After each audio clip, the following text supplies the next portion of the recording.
Hi, I'm Elizabeth, and I'm not buying books this year. This is my February no book buying check-in.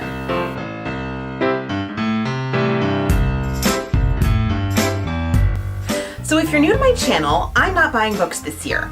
I have a number of rules associated with this challenge, and I will go ahead and link my project introduction video in the cards so that you can see what those are if you haven't seen one of these check-ins before. I also did one in January.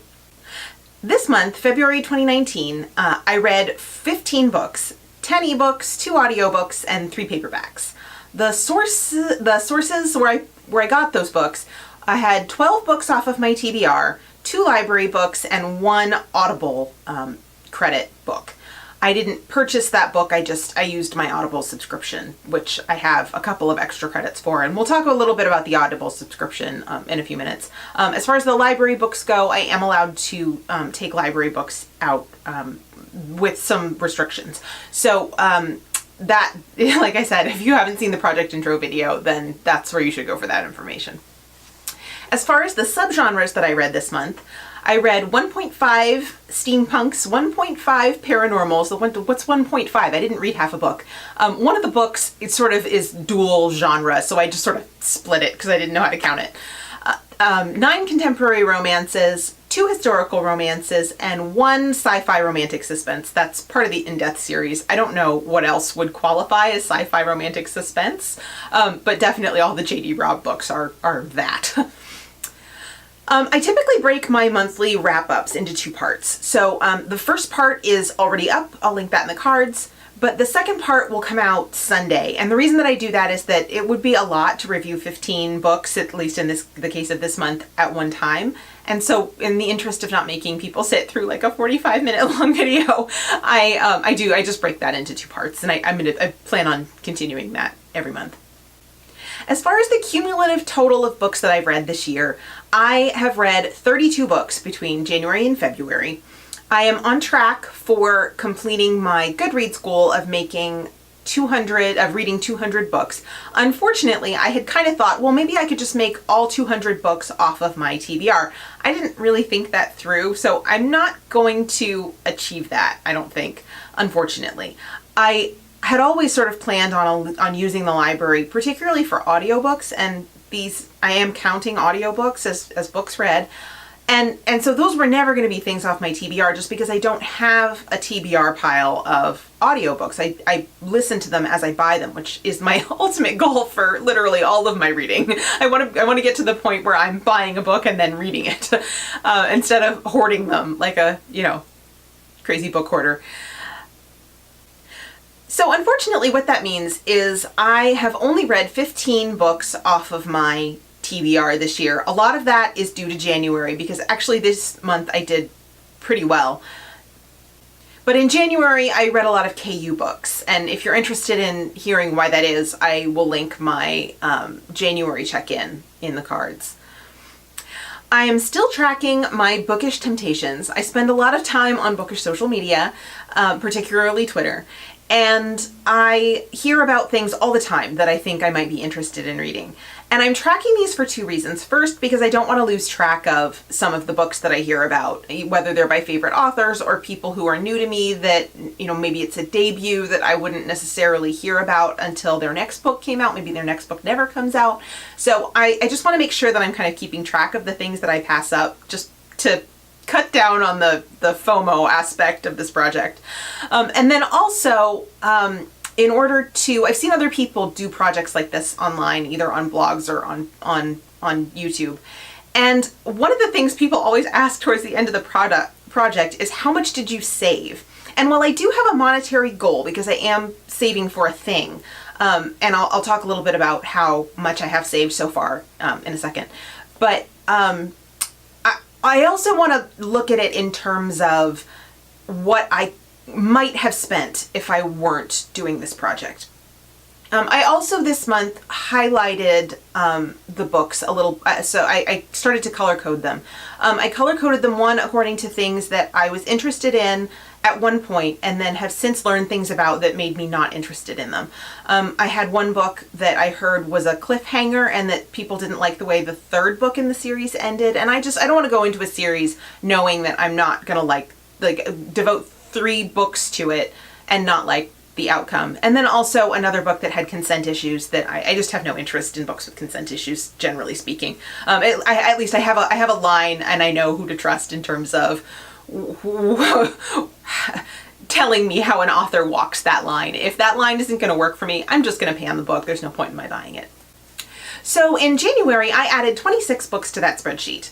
In February, it is a shorter month, but I only added 17 books to that spreadsheet. I will be curious to see if my powers of assessing things that I think I might genuinely be interested in, or things that I sort of had a fleeting desire to maybe check out, changes over the course of the year. So this is really, I'm only 2 months into this project, and so I suspect that these may drop off a little bit. But I have no idea at this point. It's really hard to tell. I also started highlighting books that I would be allowed to purchase this year. If you saw my project intro video, you know that I am allowed to purchase certain books. And the reason is that I didn't want to limit the inclusivity of my reading to what I have on my TBR.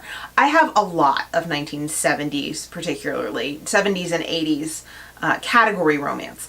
And those are not known for being inclusive. They're entirely male, female, cisgendered, heterosexual romance. There's very little racial inclusivity. You do occasionally see disabled characters, and I don't know very much about the authors in terms of their backgrounds. So I did want to be able to provide myself a way of obtaining books that would fulfill some of these other reading goals that I do like to read inclusively. So when I receive a gift card, either through a present or a contest or through the Amazon affiliate sales that I make through the my blog and BookTube and Twitter, which is probably the bulk of it, that I am allowed to purchase books by underrepresented authors. So I haven't actually made any purchases this year yet, and I will definitely let you know when I do. But I did get a gift card from Amazon for $34.40. This is actually huge for me. In the past, I've mostly gotten about $10 every other month or every third month. And I had a particularly good month in December, which is what this check was for. It takes several months for them to sort of compile things and wait for people to return things and that kind of stuff. So I did get a gift card, and I will be allowed to purchase things with it within those specified limitations, but I can only make a purchase when I am specifically ready to read the book. So rather than just spending that $34 all in one fell swoop and adding books to my TBR that I might or might not get to this month, I am only buying things as I can read them, which is ultimately the goal for my entire collection. Okay, so the last sort of statistical thing to share is that so far I have saved $2,539.39 toward our flooring purchase. And you're going to be like, wait, what, Elizabeth, last month you'd saved like $250 or something? Where the heck did that like $2,500 come from? So we had a little bit of a tragedy at the end of January. I was rear-ended in a traffic accident. I was totally fine. In fact, everyone involved in the accident was totally fine. But I was driving a 10-year-old Yaris. That's just what I drive. I love that car. And it's old and it was damaged. It's a hatchback and the back lift gate was damaged, which would have been a really, really expensive repair. And so when I had it assessed by the insurance adjuster totaled out the car. Now, I work part-time. I'm a baker and I work part-time. And my husband takes the train to work every day. So, for the most part, we have 2 cars sitting in the parking lot of our condo complex 75% of the time. At least we did until my car was totaled. We've been a one-car family in the past, and we did decide not to replace my car at this time. So the insurance settlement that we received went straight into our flooring budget. So serendipitously, sort of, that puts us pretty far along towards our goal. So it's kind of an interesting thing. It's not a result of my project, but I did kind of want to keep you guys apprised of where the money is coming from, because it wouldn't have been fair to say, you know, I'm just getting it from not buying books. Although, I also last month canceled Kindle Unlimited and canceled the Audible Romance package. Kindle Unlimited was sort of planned and the Audible Romance package really wasn't. But I went ahead and added to my $20 a month, that was sort of my goal of saving, not $20 a month, $20 a week savings goal. I added the $17 that I was paying for Audible Romance package and Kindle Unlimited to that number. So now I'm saving $37 a week. So, you know, the money will start to accumulate faster. The other thing is that I also last month joined another library system. I got another library card. In the Northern Virginia area, there's a lot of reciprocal borrowing agreements. So I was able to get a library card for another system that has Hoopla. If you're not familiar with Hoopla, it's another, most people are familiar, if you've used the library, are familiar with Overdrive, where you can get a lot of ebooks. And then of course you can get, hardbacks and paperbacks, usually physically at the library.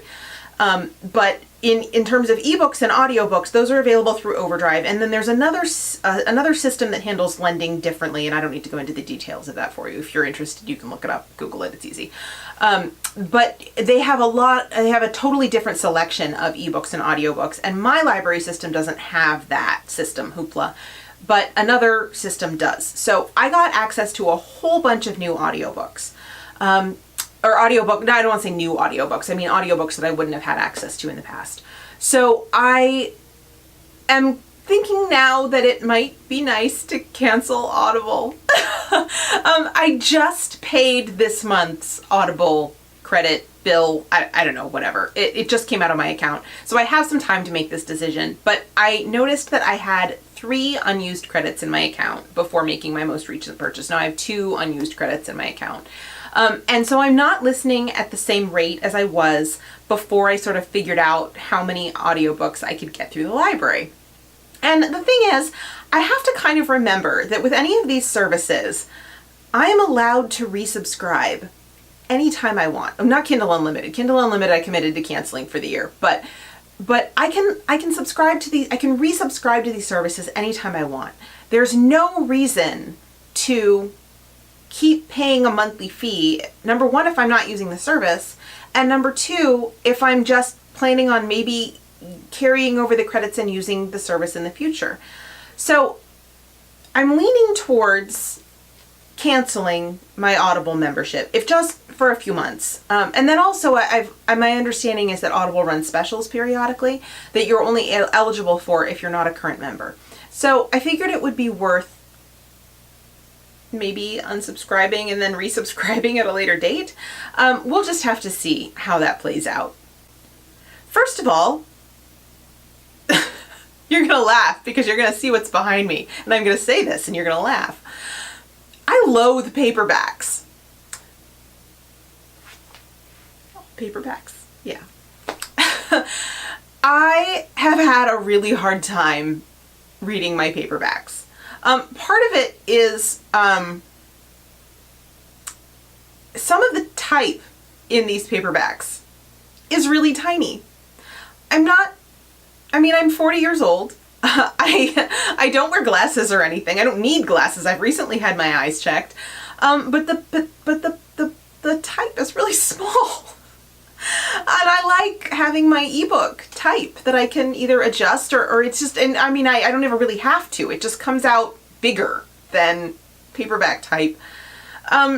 And then also the vast majority of I do have time to read during the day, but the vast majority of my reading time happens in a concentrated block right before I go to sleep. And a lot of that is because my husband has to get up really early to go to work. and I don't have to get up as early. So I usually will read for an hour or so after he goes to sleep, and I like having the ebook because it comes with its own light source. So I have these ambitious goals for reading paperbacks, and it's just painful. So I've been working on developing some strategies because I do have all of these paperbacks, and in a lot of cases they are out of print, things I wouldn't be able to get in ebook, things the library wouldn't have, that I really do want to read. So I need to find a way to make this work. And so far I've found 3, and I'll tell you what they are. So the first one is the library. Some of the books that I have picked up, for example, at conferences, a lot of paperbacks that I've picked up at conferences that it turns out my library owns in either audio or ebook. So rather than continuing to slog through a paperback, I just checked to see what my library had. And so, for example, Heat Exchange by Shannon Stacy. That's exactly what I did. I picked up a paperback at like a book swap or a conference or something. And I managed to find that one of my library systems actually had it in ebook. It was readily available. I didn't even have to put a hold on it. And I just started it yesterday, I think. And I'm already at 37%. That would not have happened with a paperback. It just wouldn't. I just don't read them that quickly. The second strategy that I have employed is an app called Forest. This is a productivity app designed to keep you off your phone. And I will, I'm not sure how much you can really see. The glare off the lights that I use is probably bad. But it looks like this, and if it looks bad when I'm editing, I'll put a screenshot or something up for you, just so you can see what that looks like. And you can set the time for any amount of time, and then you have to stay on the app, or and you can't navigate off the app to any other app on your phone without killing your tree.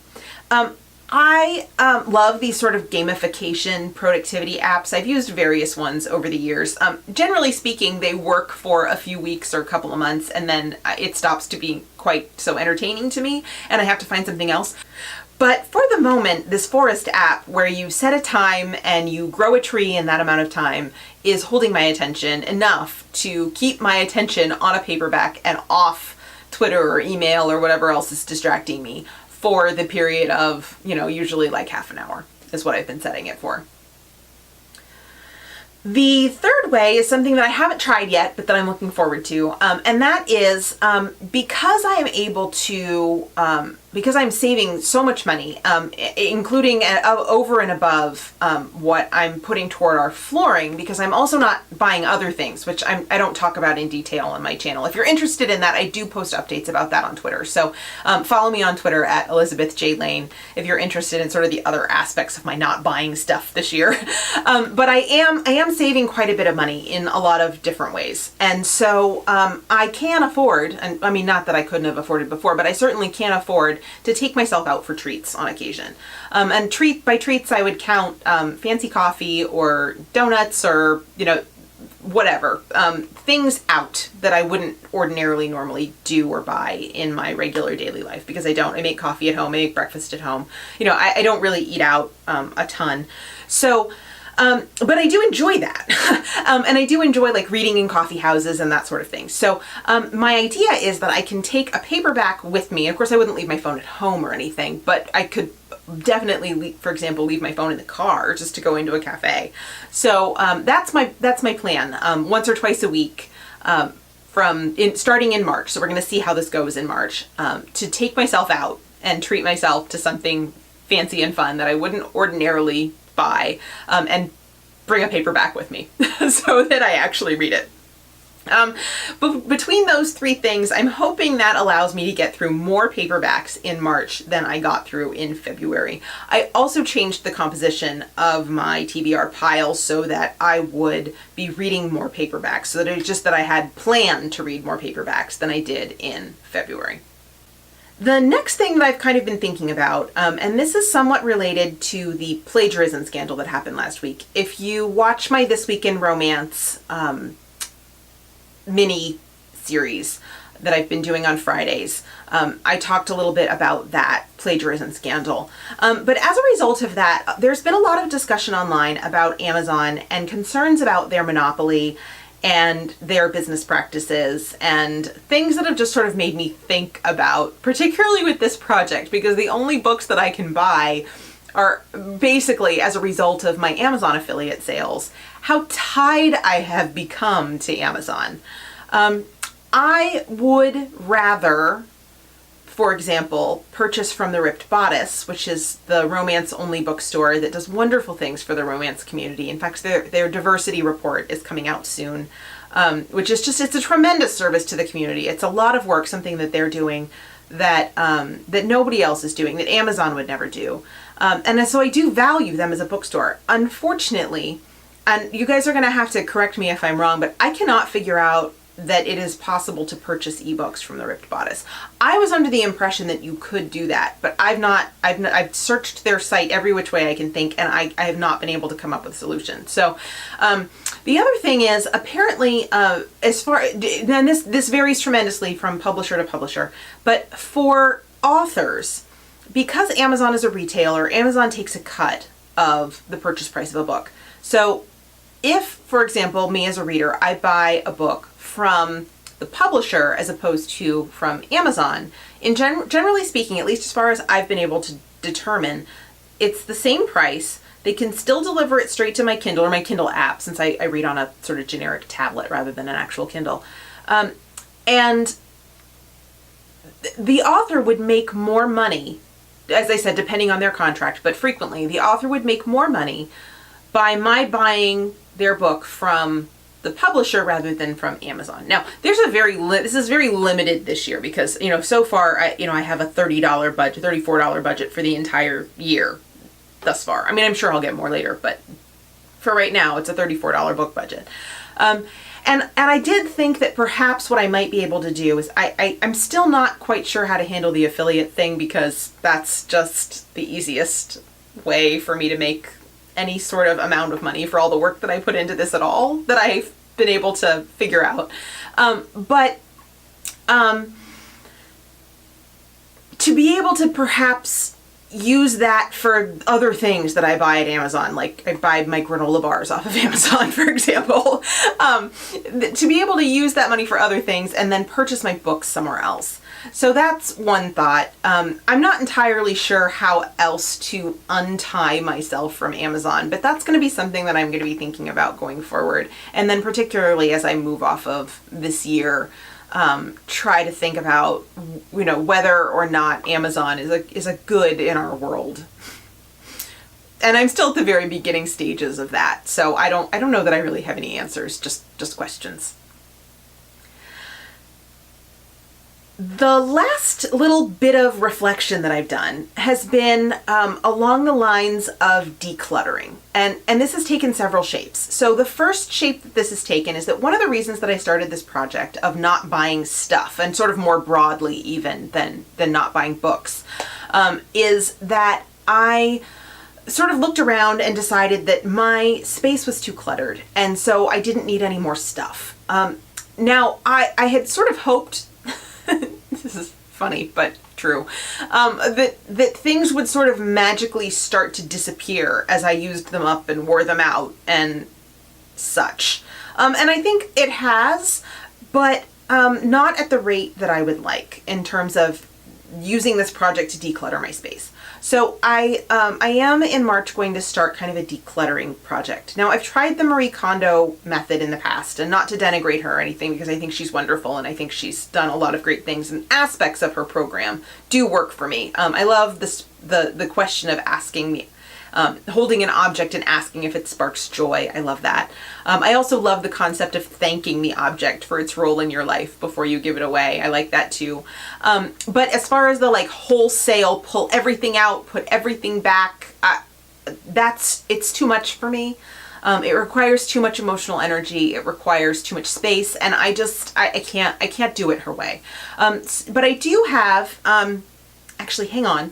I will go find it. I do have this book, Never Too Busy to Cure Clutter, by Erin Rooney Doland, who used to write for many years a blog called Unclutterer. She is a local. She lives in the DC area, and so I have long been aware of her and her books and stuff. And now I kind of know her, which is exciting. And I remembered that I had this because I bought it at a bookstore in Reston, and so I thought, okay, well, this one is sort of billed as, and maybe you can see it when I held it up, but it says more than 365 tips to make room for what's truly important, simplifying your life 1 minute at a time. And the book is broken down into projects that are like 30 seconds, a minute, 5 minutes, half an hour, like a weekend. So it kind of gave me a different way of thinking about decluttering.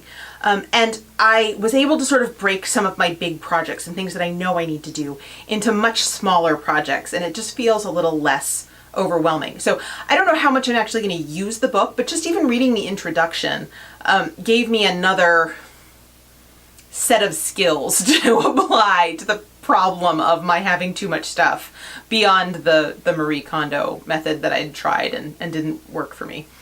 And then the other reason for my decluttering is that if I'm going to replace the flooring, I'm going to need to move everything.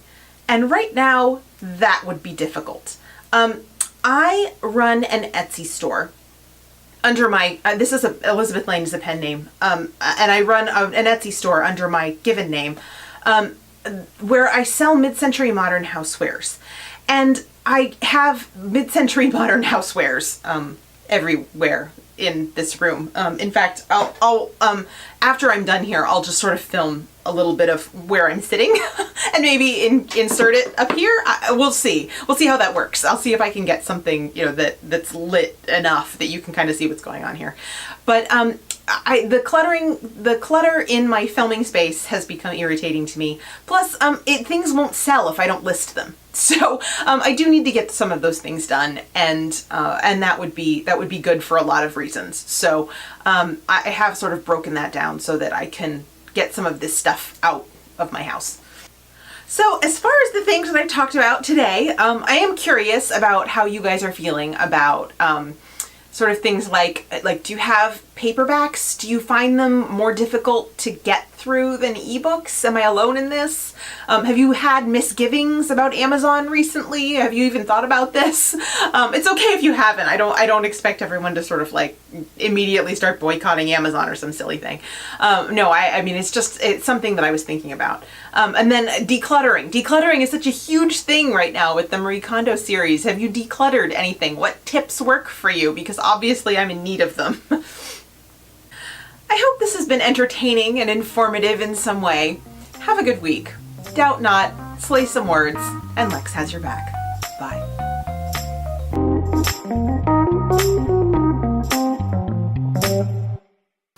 Should we do our song? Do you want to do our song? Okay, look. Skinnamarink dinky dink, skinnamarink doo. I love you.